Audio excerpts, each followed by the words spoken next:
अगर आप भी लेना चाहते हैं देश दुनिया की तमाम जानकारी तो आज ही सब्सक्राइब करें हमारे चैनल को। साथ ही नीचे दिए बेल आइकन को जरूर दबाएं ताकि हर अपडेट आप तक पहुंच सके। प्रधानमंत्री नरेंद्र मोदी ने आत्मनिर्भर भारत की तरफ एक और कदम बढ़ाते हुए आज स्वनिधि योजना के अंतर्गत स्ट्रीट वेंडरों से संवाद किया। उन्होंने इन स्ट्रीट वेंडरों के खाते में ब्याज मुक्त सरकार की तरफ से 10,000 की राशि भी उपलब्ध करवाई। ये स्ट्रीट वेंडर इस राशि से अपना रोजगार स्थापित करके भारत की अर्थव्यवस्था को जहां मजबूत करेंगे, वहीं अपना रोजगार भी स्थापित करके भारत को आत्मनिर्भर बनाने की तरफ कदम बढ़ाएंगे। मध्य प्रदेश ऐसा पहला राज्य है जहां सबसे अधिक स्ट्रीट वेंडरों ने इसके लिए आवेदन किया है। मैं आधुनिक भारत के निर्माता प्रधानमंत्री श्रीमान नरेंद्र मोदी जी का मध्य प्रदेश की 8 करोड़ जनता की ओर से हृदय से स्वागत करता हूं, अभिनंदन करता हूं।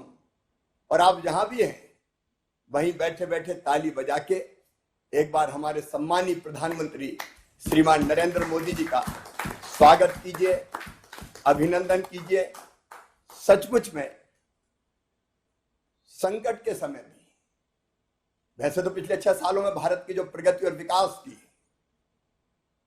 जो नई गाथा आपने लिखी है, उसके लिए आपका अभिनंदन। संकट से कैसे राह निकालना चाहिए और चुनौती को कैसे अवसर में बदलना चाहिए, ये आपसे सीखने मिलता है प्रधानमंत्री जी। हमने जैसे ही माननीय प्रधानमंत्री जी ने इस योजना की घोषणा की थी, हमने तत्काल अपना पोर्टल बनाया। कुल मिला के 8,78,000 आवेदन हमें प्राप्त हुए। उनमें से हमने सत्यापित भौतिक सत्यापन किया और 4,51,000 जो हमारे पथ विक्रेता थे उनको हमने परिचय पत्र जारी किया, प्रमाण पत्र जारी किया। बैंकों में जो प्रस्तुत प्रकरण है 2,55,000 हमने प्रस्तुत किए, उनमें से 1,56,000 स्वीकृत हो गए। और प्रधानमंत्री जी के आशीर्वाद से, आपकी कृपा से आज जो वितरित प्रकरण है, आज के दिन ही 1,08,000 पथ विक्रेताओं के खाते में ये 10-10 हजार रुपए की राशि मेरे बहनों और भाइयों पहुंच जाएगी। छगनलाल जी नमस्ते। नमस्ते सर। नमस्ते सर। नमस्ते नमस्ते नमस्ते। छगनलाल जी बताइए, अपने विषय में पहले बताइए जरा, आप क्या काम करते हैं? जी सर, मैं थोड़ा सा माननीय श्री हमारे प्रधानमंत्री श्री मोदी जी को कोटि कोटि दिलो जान से पहले तो मैं नमन करना चाहता हूं। धन्यवाद सर। हाँ बताइए। जी सर, मैं एक छोटा सा गरीब परिवार से एक झाड़ू का व्यवसाय करता हूं।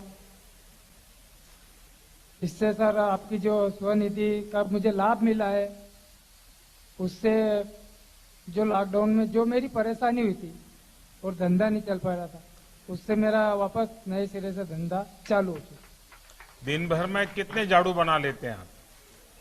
सर ये दिन भर में करीबन 50 या 60 झाड़ू मिलके हम परिवार सहित बीवी बच्चे मिलके बना लेते हैं। और जिसके बाद में दूसरे रोज हम फेरी पे निकल के बेचने निकल जाते हैं। नहीं तो ये परिवार में बच्चों को पढ़ाते नहीं है, झाड़ू बनवा देते हैं? नहीं सर, पढ़ते भी नहीं बच्चे सर, पढ़ते भी है बच्चे। अच्छा। हाँ सर। तो आपकी श्रीमती जी भी माइक लेके बैठी है, उनको कुछ कहना है? जी सर, कहना है तभी तो आपके दर्शन के व्याकुल है। बताइए बताइए। प्रणाम सर। मेरा प्रणाम सर, श्री मोदी जी को दिलो जान से प्रणाम करती हूँ। नमस्कार। बताइए। ये झाड़ू का काम करते हैं सर, हम यहाँ भी मिलके बना लेते हैं झाड़ू। तो आप एक ही प्रकार के झाड़ू बनाते हैं कि अलग अलग प्रकार के बनाते हैं? आप खजूर के उस पत्तों में से बनाते हैं?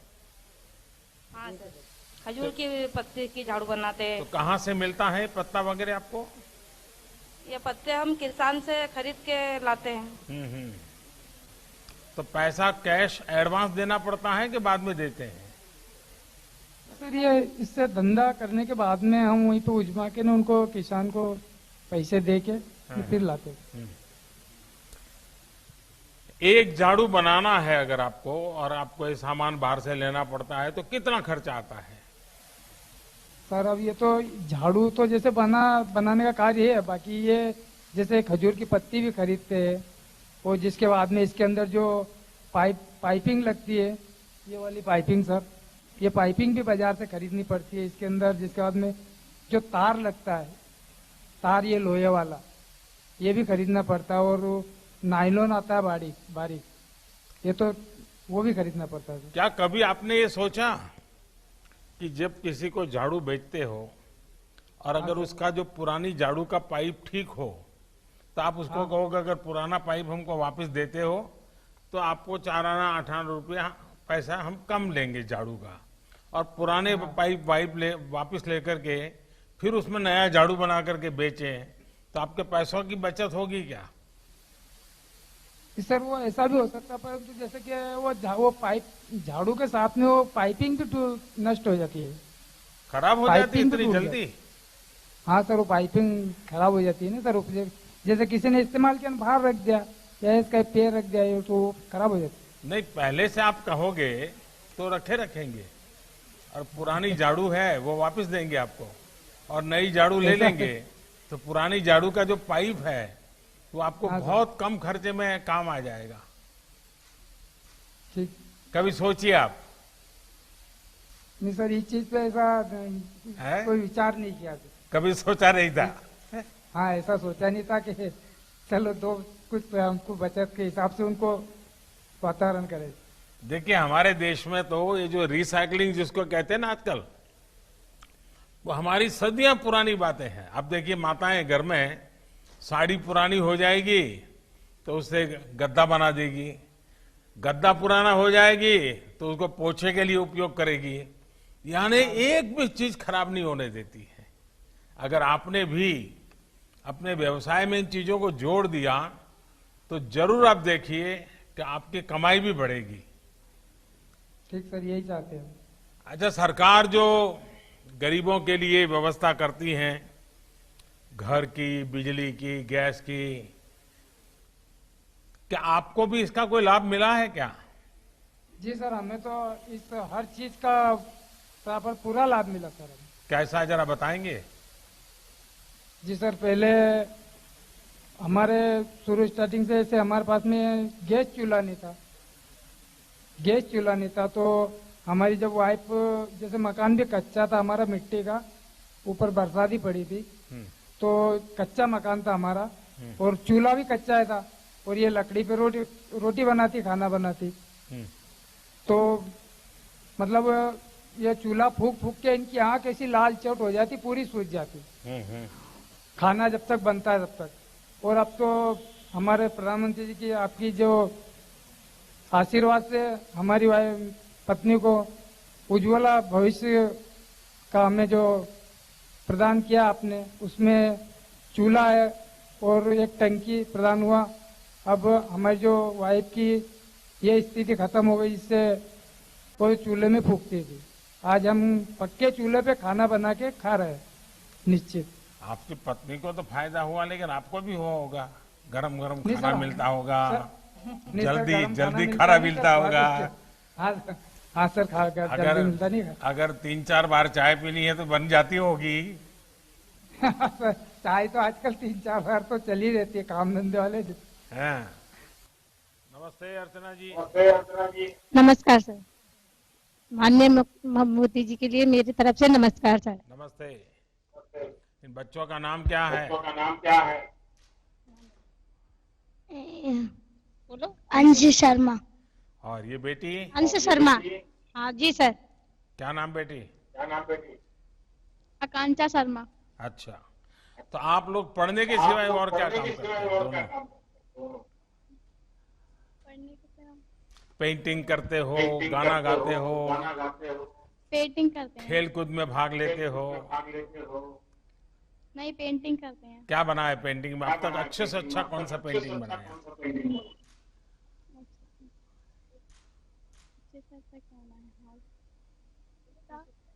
भैया का चित्र बनाती होगी? फ्रेम बनाई थी मैंने। अच्छा, अर्चना जी, आपके जी, पतिदेव क्या करते हैं? जी सर, वो पहले ठेला चलाते थे, सब्जी का ही ठेला लगाते थे सर। पर अभी मतलब थोड़ी तबीयत खराब, स्वास्थ्य सही होने के ना कारण है ना, वो घर में ही रहते हैं सर अभी। तो सारा कारोबार आपने संभाल लिया? जी जी जी तो सर। घर भी संभालती हो और टिक्की सेंटर भी संभालती हो। जी तो टिक्की सेंटर खाने के लिए लोग आते हैं, उसका समय क्या होता है? ज्यादा भीड़ कब होती है? आवाज नहीं आ रही है। हाँ अर्चना जी, सुनाई नहीं दे रहा है आपका? जी जी। ये टिक्की खाने के लिए जो लोग आते हैं, ज्यादा लोग कितने बजे आते हैं? ज्यादा लोग आते हैं सर वो 2 बजे के बाद। अच्छा, हाँ तो कभी हम ग्वालियर आए तो हमें टिक्की खाने को मिल जाएगी? जी बिल्कुल मिलेगी। अच्छा, क्या विशेषता है आपकी टिक्की और कई टिक्की वाले तो होंगे, आपकी टिक्की ज्यादा बिकती है, इसका कारण क्या है? जी अब वो तो सर खाने वाली जनता को पता होगा कि क्या सर कारण क्या है। देखिए, आजकल ये जो इस प्रकार से खाने के स्टॉल लगाते हैं, वे भी हाइजीन के लिए बहुत ही अच्छे प्रयास कर रहे हैं। हाइजीन के जितने नियम हैं उसका पालन करते हैं और उसके कारण लोग उन्हीं के यहाँ जाना पसंद करते हैं, लोग वहीं से लेना पसंद करते हैं। और मैं देख रहा हूँ कि आपने भी बहुत ही साफ सुथरा अपनी सारी व्यवस्था रखी है, तो मुझे पक्का विश्वास है कि आपके यहाँ ज़्यादा लोग आते होंगे। और आपको पता होगा, अब आपके पतिदेव बीमार है और मैं चाहूँगा कि वो जल्दी ठीक हो जाए। लेकिन आपको मालूम है कि आयुष्मान भारत योजना चल रही है। गरीब परिवार को अगर बीमारी हो जाए तो प्रधानमंत्री आयुष्मान योजना चल रही है, क्या उसका पता है आपको? मेरे पति का इलाज उसी से चल रहा है सर। अच्छा, उसी में चल रहा है। जी जी सर। तो डॉक्टर, अस्पताल सब जगह से ठीक मदद मिल रही है? मिल रही है। तो अभी आपको पैसों का खर्चा नहीं हो रहा है ना? नहीं, कोई खर्चा नहीं हो पूरा पूरा संभाला जा रहा है? रहा। जी जी पूरा पूरा संभाला जा रहा है। देखिए, कोई तकलीफ है तो आप मुझे भी चिट्ठी लिख सकते हैं, क्योंकि आपके पतिदेव जल्दी ठीक हो जाएं तो ये आप इन बच्चों को समय दे सकें और हमें भी अच्छा लगेगा। ये जब योजना आई, इतना बड़ा जब आपके सामने एक तरफ आजीविका का संकट आया और आपको ठेला लगाने के लिए इस प्रकार से बाजार में खड़े रह करके व्यापार करने की बात आई, ये हिम्मत और ये विचार आप में कैसे आया अर्चना जी? सर सब भगवान की कृपा से सर, आप लोगों की मदद से सर, हाँ। सारे अधिकारी सभी के सब मदद से। लेकिन शुरुआत में पैसे लगे होंगे, पूंजी लगी होगी, तो क्या किया आपने? पूंजी तो सर जो आपके 10,000 रुपये का लोन आया था सर, उससे मैंने सर दोबारा चालू किया। पहले मेरा लॉकडाउन में सर धंधा बंद हो चुका था, फिर मैंने ये आपके जो 10,000 का लोन मुझे बैंक से मिला, उसके बाद मैंने दोबारा चालू कर लिया। तो ये पैसा लेने में कोई दिक्कत आई क्या बैंक से आपको? दिक्कत नहीं आई। आपको पता कैसे चला ये पीएम स्वनिधि योजना आई है और पैसे मिलते हैं, ये कैसे पता चला आपको? पास के लोगों से सर, ठेले वालों से पता चला था। अच्छा। कोई ऐसा फॉर्म भरा जा रहा है 10,000 का लोन का। सर वो भी मैंने नगर निगम जाकर सर कागज लगाए, वहां से मुझे बताया कि आपका फॉर्म मतलब पास हो चुका है लोन। सेंट्रल बैंक वालों ने सर मुझे ये पैसा दिया। तो आपको कोई भागदौड़, कोई परेशानी नहीं हुई? परेशानी नहीं हुई। तो पैसे मिल गए? जी मिल गए। तो इन पैसों के कारण अब आप अपना काम अच्छे ढंग से कर पा रही हो। देखिए अर्चना जी, आपने बड़ी बहादुरी के साथ ये मुश्किल समय में अपने परिवार को भी संभाला है। आप जैसी बहनें, बेटियां पूरे समाज को प्रेरित करती हैं, प्रोत्साहित करती हैं। मेरी प्रार्थना है कि आपके पति का स्वास्थ्य जल्द ठीक हो जाए और आपके दोनों बच्चे बहुत पढ़ लिख करके आगे बढ़े। उनके अंदर जो कौशल हैं, शक्ति हैं, सरकार की कई योजनाएं होती हैं, इन बच्चे उसका फायदा उठाएं और बहुत आगे बढ़े। मेरी तरफ से आपको बहुत शुभकामनाएं।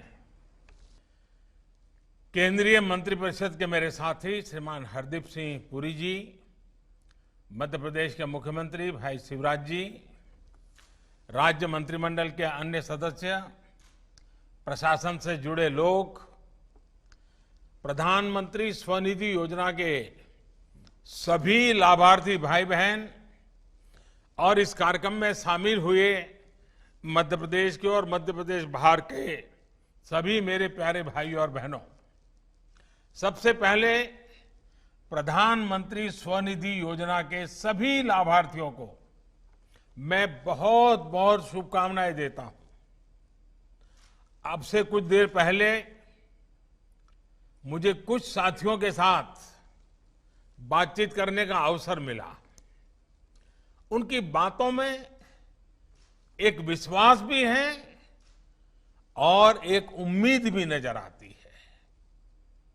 ये भरोसा प्रधानमंत्री स्वनिधि योजना की मैं मानता हूं सबसे बड़ी सफलता है, सबसे बड़ी ताकत है। आपके श्रम की ताकत को, आपके आत्मसम्मान और आत्मबल को मैं आदरपूर्वक नमन करता हूं। देश भर के जो साथी प्रधानमंत्री स्वनिधि योजना के साथ आगे बढ़ रहे हैं, उन्हें भी मैं अपनी शुभकामनाएं देता हूं। विशेष तौर पर मध्य प्रदेश और शिवराज जी की टीम को मैं बहुत बधाई देता हूं। उनके प्रयासों से सिर्फ 2 महीने के समय में मध्य प्रदेश में 1 लाख से ज्यादा स्ट्रीट वेंडर्स, रेहड़ी पटरी वालों को स्वनिधि योजना का लाभ सुनिश्चित हुआ है। कोरोना के बावजूद इतने कम समय में 4.5 लाख रेहड़ी पटरी वालों को पहचान पत्र देना, सर्टिफिकेट ऑफ वेडिंग देना, मैं समझता हूं ये बहुत बड़ा काम है। मुझे विश्वास है कि अन्य राज्य भी मध्य प्रदेश के इस प्रयास से प्रेरणा लेकर के जरूर प्रोत्साहित होंगे और हिंदुस्तान के हर शहर में जितने भी हमारे रेहड़ी पटरी वाले भाई बहन हैं, उनको बैंक से पैसा मिले, इसके लिए आप सक्रिय प्रयास करेंगे। साथियों, दुनिया में जब भी कोई ऐसा बड़ा संकट आता है, महामारी आती है, तो उसका सबसे पहला और सबसे ज्यादा प्रभाव हमारे गरीब भाई बहनों पर ही पड़ता है। अधिक बारिश हो जाए तो भी तकलीफ गरीब को, अधिक ठंड आ जाए तो भी तकलीफ गरीब को, अधिक गर्मी आ जाए तो भी तकलीफ गरीब को रोजगार का संकट होता है, उसके खाने पीने का संकट होता है, उसकी जो जमा पूंजी होती है वो खत्म हो जाती है। महामारी से ये सब विपदाएं अपने साथ लेकर के आ जाती है। हमारे जो गरीब भाई बहन हैं, जो श्रमिक साथी हैं, जो रेहड़ी पटरी वाले साथी हैं, इन सब से महामारी के संकट को इन सब ने बहुत ज्यादा महसूस किया है। अनेकों ऐसे साथी हैं जो किसी दूसरे शहर में काम करते थे, लेकिन महामारी के दौरान उन्हें अपने गांव लौटना पड़ा और इसलिए कोरोना वैश्विक महामारी के दौरान पहले दिन से सरकार का, देश का ये प्रयास रहा है कि गरीब की जितनी दिक्कतें हम कम कर सके, उसको कम करने के लिए सक्रिय रूप से प्रयास करें।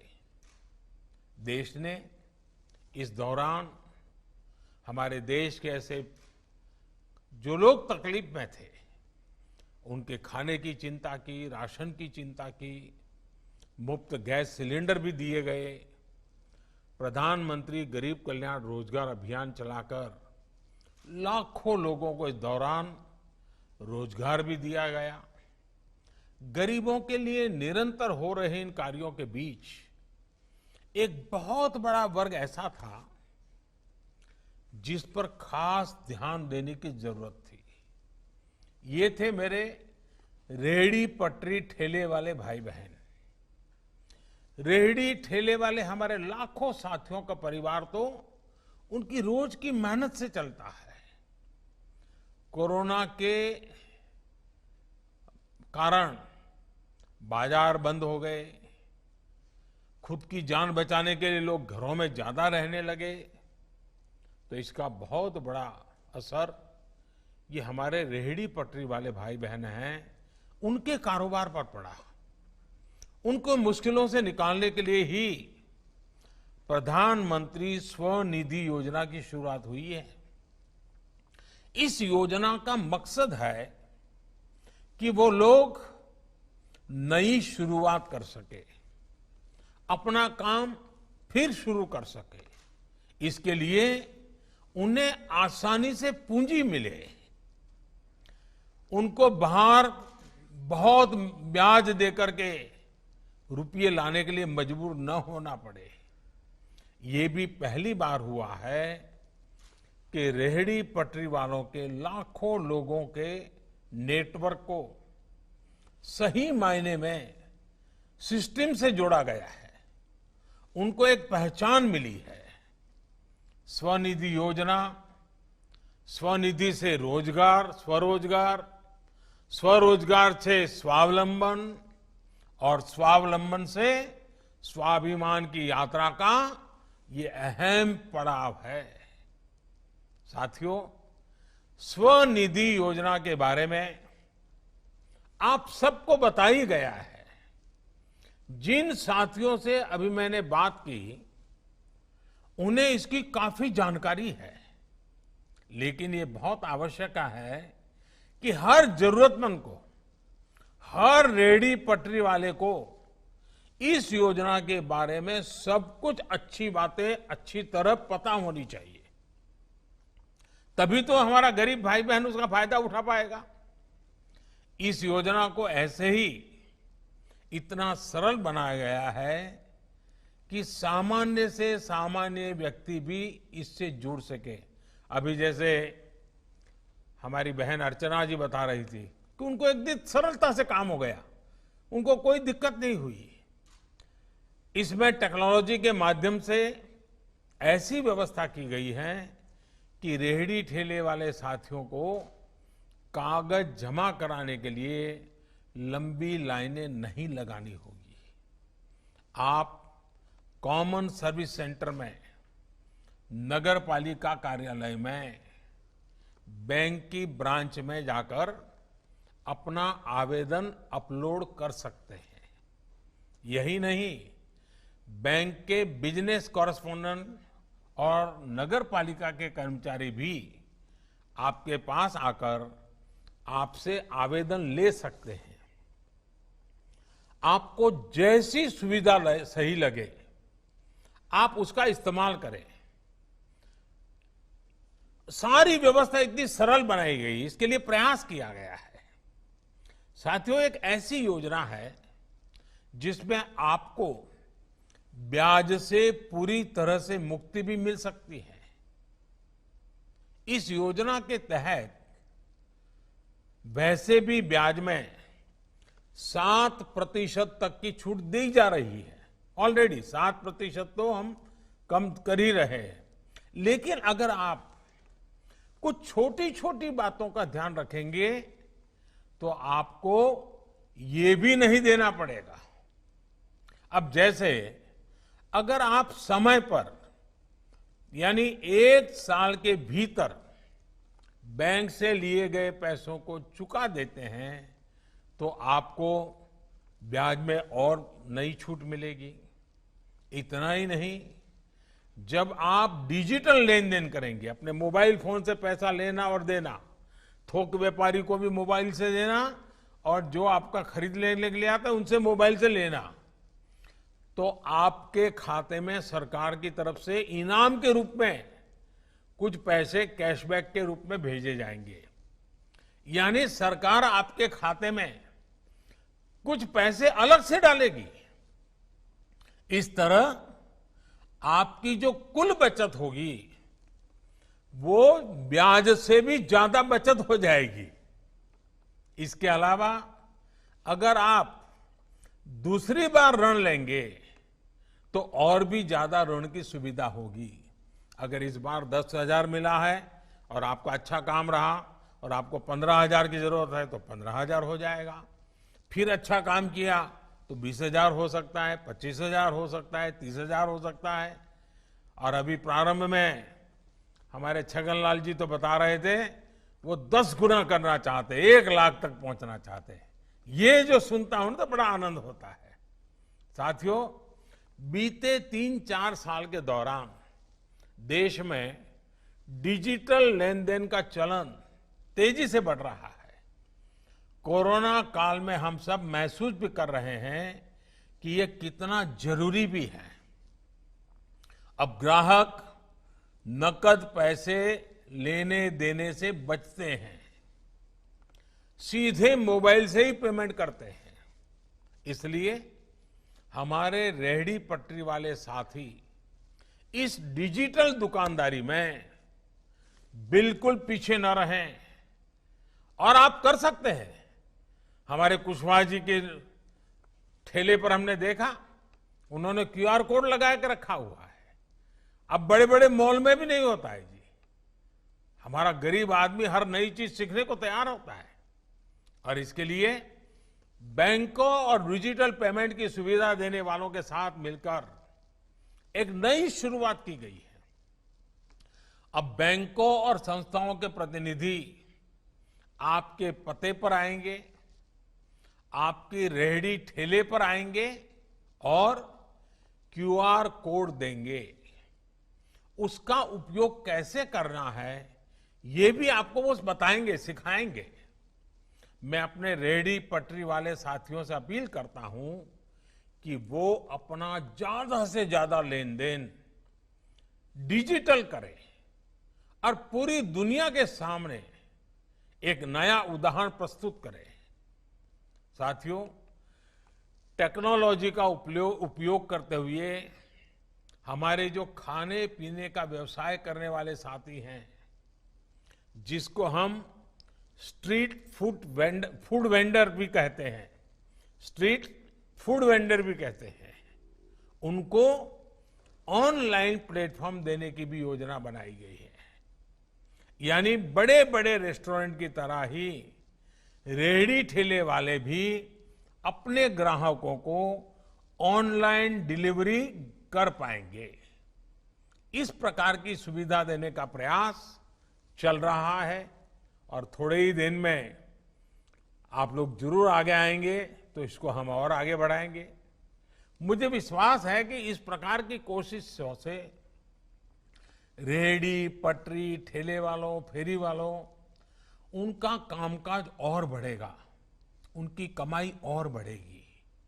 साथियों, स्ट्रीट वेंडर से जुड़ी एक और योजना पर तेजी से काम किया जा रहा है।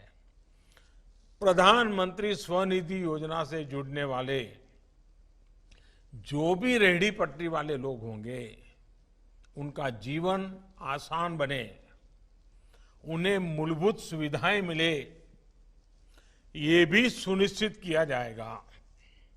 यानी रेहड़ी पटरी या ठेला लगाने वाले मेरे भाई बहनों के पास उज्ज्वला का गैस कनेक्शन है या नहीं, उनके घर बिजली कनेक्शन है या नहीं, वो आयुष्मान भारत योजना से जुड़े हैं या नहीं, उन्हें 90 पैसे प्रतिदिन और 1 रुपया महीना वाली बीमा योजना का लाभ मिल रहा है या नहीं, उनके पास अपनी पक्की छत है या नहीं, ये सारी बातें उसको भी देखा जाएगा और जहां कमी होगी पूरा करने के लिए सरकार सक्रिय रूप से प्रयास करेगी। जिसके पास ये सब नहीं होगा उनके लिए प्राथमिकता के आधार पर काम किया जाएगा। साथियों, हमारे देश में गरीबों की बात बहुत हुई है। कई लोगों ने तो जिंदगी में बार बार गरीब गरीब ही बोलते रहे हैं, लेकिन गरीबों के लिए जितना काम पिछले 6 साल में हुआ है और बिल्कुल प्लानिंग से हुआ है, एक चीज के साथ दूसरी चीज, दूसरे से जुड़ी हुई तीसरी चीज, हर चीज की भरपाई हो और गरीबी से लड़ने की उसको ताकत मिले और खुद ही गरीबी को परास्त करके गरीबी से बाहर निकले, उस दिशा में एक के बाद एक कदम अनेक नई पहलें उठाई गई हैं और ये पहले कभी नहीं हुआ जो 6 साल में हुआ है। हर वो क्षेत्र, हर वो सेक्टर जहां गरीब, पीड़ित, शोषित, वंचित, दलित, आदिवासी अभाव में था, सरकार की योजनाएं उसका संबल बनकर आई है। आप याद करिए, हमारे देश का गरीब तो कागजों के डर से बैंक के दरवाजे तक ही नहीं जा पाता था।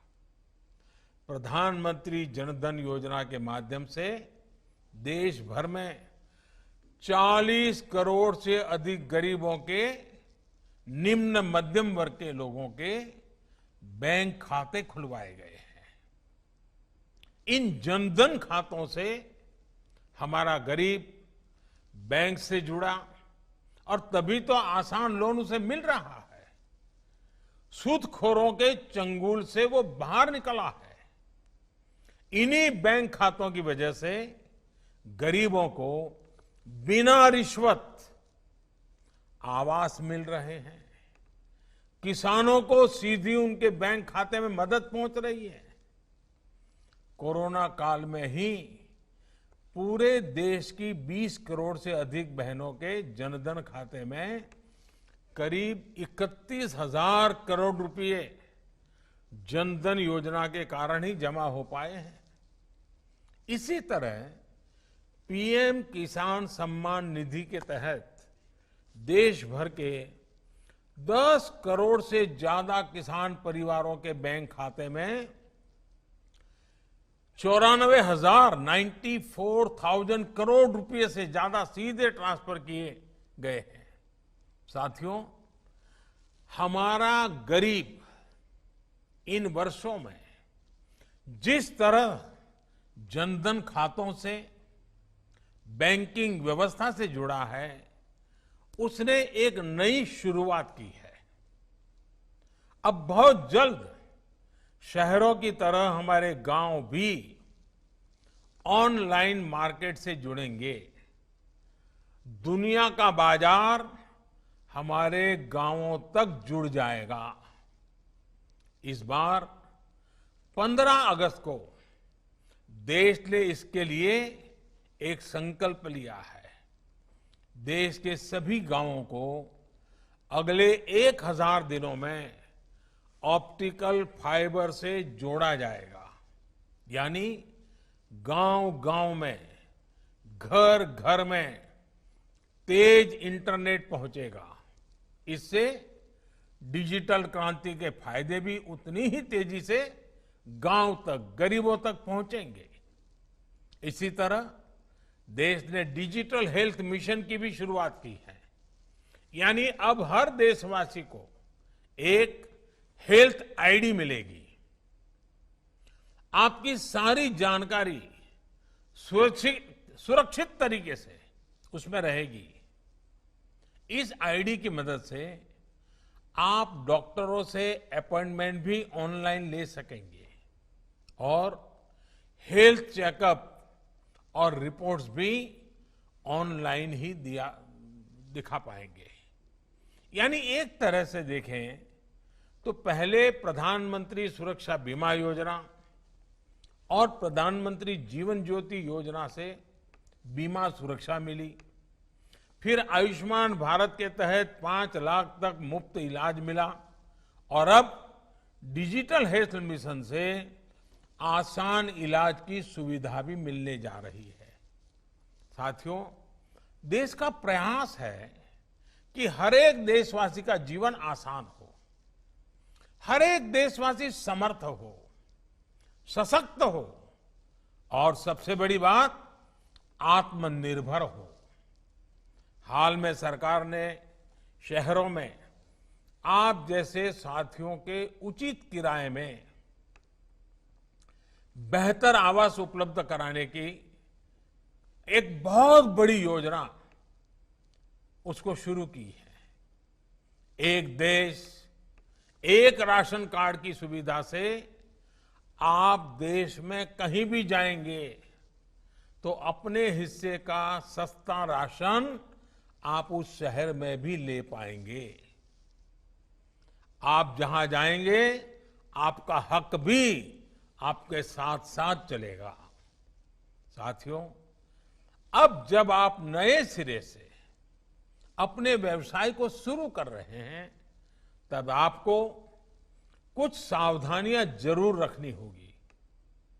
जब तक कोरोना की वैक्सीन नहीं आ जाती, कोई तरीका नहीं निकल आता, कोरोना का खतरा बना ही रहेगा। ऐसे में आपको अपनी भी और अपने ग्राहकों की भी सुरक्षा का भी पूरा ध्यान रखना है। मास्क हो, हाथ की साफ सफाई हो, अपने स्थान के आसपास की साफ सफाई हो, 2 गज की दूरी हो, इससे किसी भी स्थिति में समझौता मत करना। कोशिश ये भी करनी है कि सिंगल यूज प्लास्टिक का इस्तेमाल भी न करें।